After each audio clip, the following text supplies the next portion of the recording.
Wanneer jy onthou hoe Jesus deur die lewe gegaan het en vir ons gewys het hoe God oral teenwoordig is, dan onthou jy om God te soek in elke plek van jou lewe.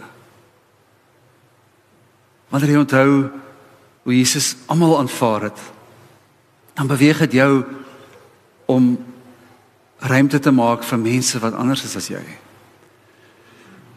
Dis nie net 'n kop onthou nie. Dis onthou wat my en jou nooi om hierdie liefde weer mens te maak. In die vorm van jou. Dit lyk soos jy, dit klink soos jy. Ons herinner onsself dat wanneer ons genooi word om God se liefde te beliggaam, kom dit nie uit onsself nie. Hy is die bron. Is dieper as ons, is meer as ons, is groter as ons. Maar ons kom elke keer met hierdie intensie en hierdie bereidwilligheid om lig te wees vir die wêreld.